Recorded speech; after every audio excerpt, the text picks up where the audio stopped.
That's perfect. We're excited to have BRITT Nicole with us. Do you want to sit down? What side? Right here? And as always, is she not like a walking Pinterest board? Yeah! She's like the cutest thing ever. I want your style. I want the way you Instagram photos. You do it all so good. What are you up to? Like, who do you follow on Pinterest and Instagram? Who gets you excited? I follow, let's see, how are y'all doing, by the way? What's up?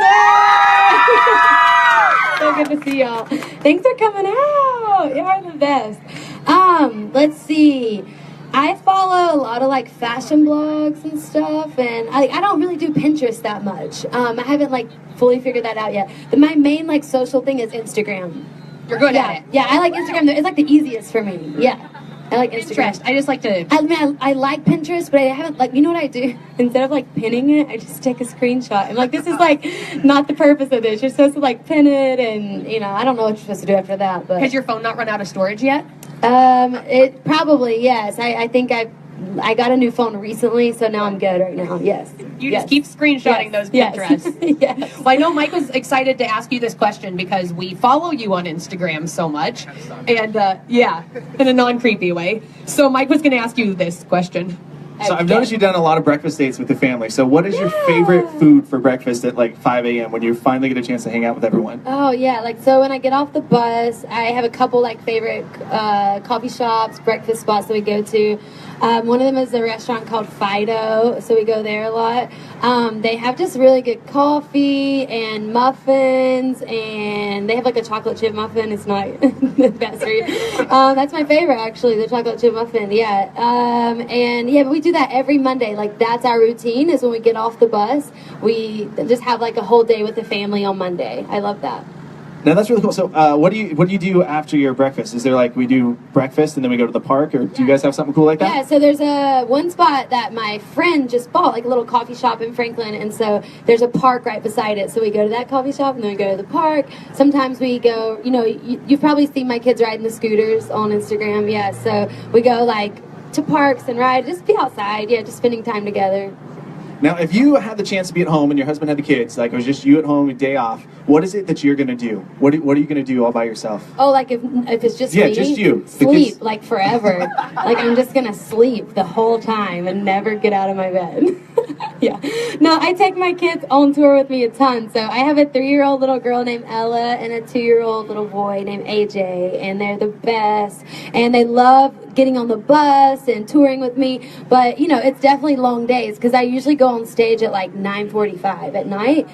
So by the time, you know, they get up at 8 and then like I go on stage at like 10, I'm like, woo, it's a long day. So yeah, if I'm by myself, I'm definitely going to try and get some sleep for sure. Yeah. Now, do they have like their own bunks on the bus?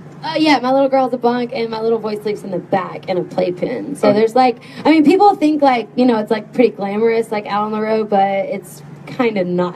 Like there's 12 of us like on a bus together, and it's pretty crazy, so it's fun though. Did your daughter decorate her bunk? Does she have like princesses or something inside? I decorated my bunk with lights and like pictures and stuff. I posted a picture of that on Instagram, and then my daughter got on and she was like, Mom, I need all those lights and I need all those pictures. So literally I took everything out of mine and put it in hers, so now mine has nothing. Yeah. You just said it too, that the road life is not always as glamorous as some people would think or dream it would be. What is something surprising in a good way about road life? Yeah, I mean, being out here on this tour has been so much fun.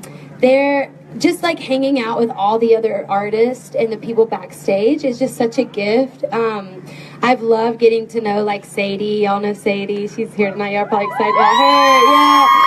So I've loved just like getting to know her and some of the girls on the tour and just like spending time with them, and honestly just having that like sisterhood is like so special. You're a girl who's for girls, and I love that because I think a lot of us can relate to the fact there's a lot of competition, it feels like sometimes between girls, just, you know, like kind of pettiness, you could say. Sure, So for the fact sure. that I feel like you are a girl who's a girl's girl, Yeah. I love about you. Yeah, I love I that. mean, my heart is like, as an artist and as a person, is just to see people's dreams come to pass, you know. So I just want to like encourage, you know, it doesn't matter if you're 10 or you're 12, or if you're a mama and you got a dream in your heart to write a book or to blog or to do something, or you're a dad and you feel like, you know, I've had this dream or this idea that I've never tried. Like, I just want to encourage people to go after it, you know, to dream big, because God has so much for us, and when we fully surrender our life to Him, it's just crazy what He can do with our life, you know, and that's what He's done for me. So I just love encouraging people to go after their dreams.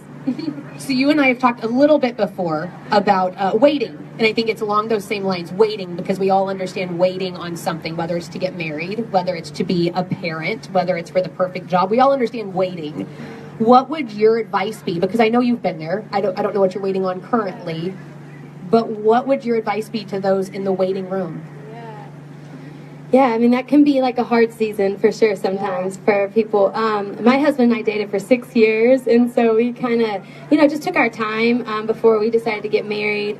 But we broke up for a season too, and we spent a year apart after that. So that's part of our story, and that was a waiting time, you know, of just asking God and being patient.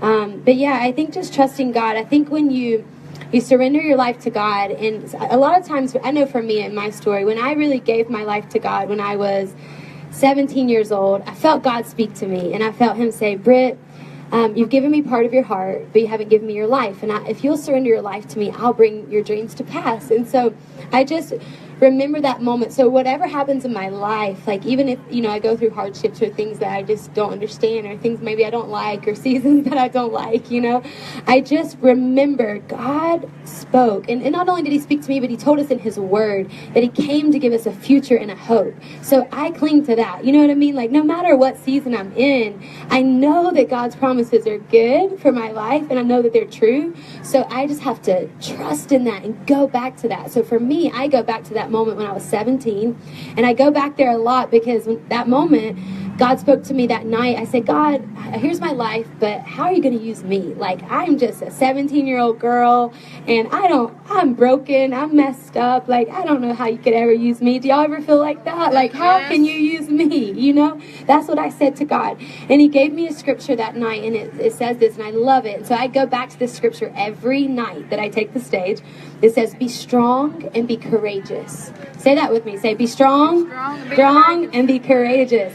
And do the work. Say, and do the work. And do the work. Don't be afraid. Don't be afraid. And don't be discouraged. Don't be discouraged. By the size of the task. By the size of the task. Because the Lord my God Because the Lord my God is with me. is with And me. He'll never fail me. And He'll never forsake me. never forsake That's what I go back to, is God, you know, even in moments when I feel inadequate or I feel like I can't do something, be strong, Britt, be courageous. You know, why I can be strong is because God is with me. That's why I can be strong.